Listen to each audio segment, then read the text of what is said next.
Bonjour et bienvenue. Le conte d'aujourd'hui est un conte tibétain qui s'intitule Le mendiant, la princesse et le souvenir.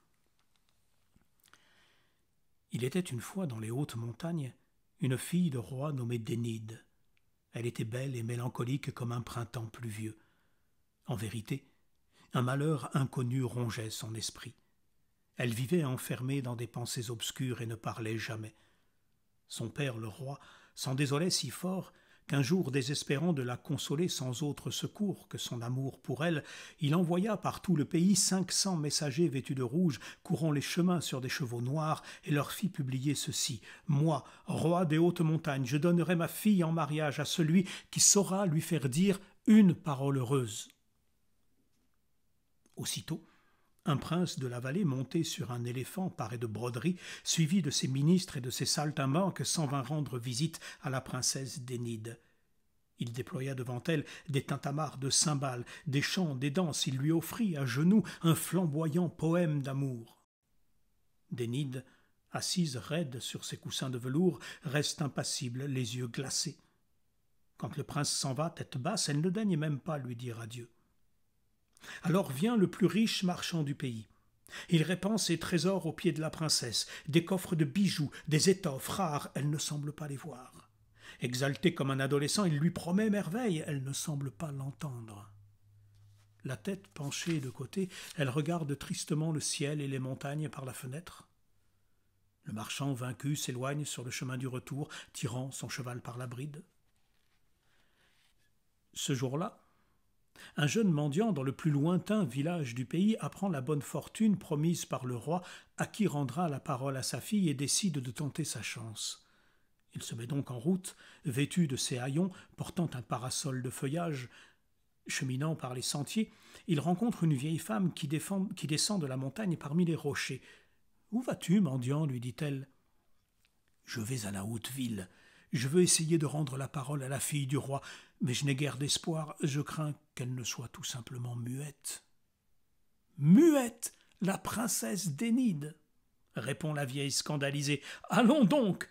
Moi, jeune fou, je peux te dire qu'elle a le don d'éloquence et qu'elle est d'une grande sagesse. Je sais pourquoi elle refuse de parler. » En vérité, elle se souvient de ses vies antérieures. Écoute bien et fais ton profit de ce que je vais te dire. Il y a fort longtemps, avant, lorsqu'elle vivait dans le corps d'une tigresse, son compagnon et ses petits furent tués par un chasseur. Elle en mourut de chagrin.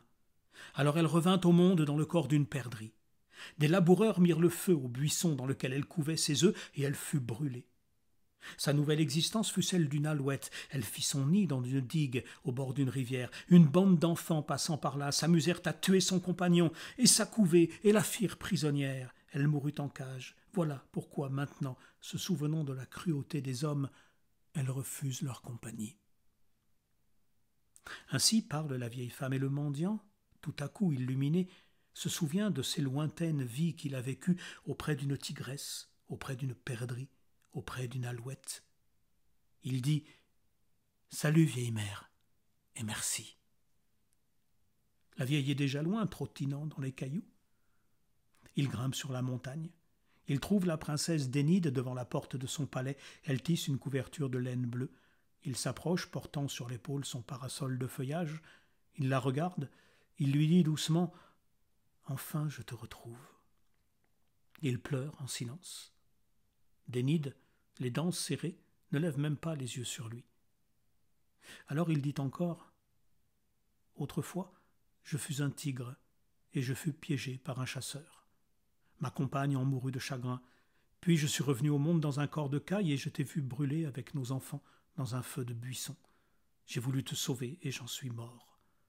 Enfin, quand nous étions un couple d'alouettes, je fus étouffé dans le poing d'un enfant avant qu'on nous t'emmène prisonnière. » Le mendiant dit cela, tête baissée, puis il se tait. Alors Dénide pose sa main sur son épaule et murmure « C'est toi que j'attendais. J'espère cette fois que nous vivrons sans déchirement. » Elle le conduit dans son palais. L'homme quitte ses bottes et ses vieux habits.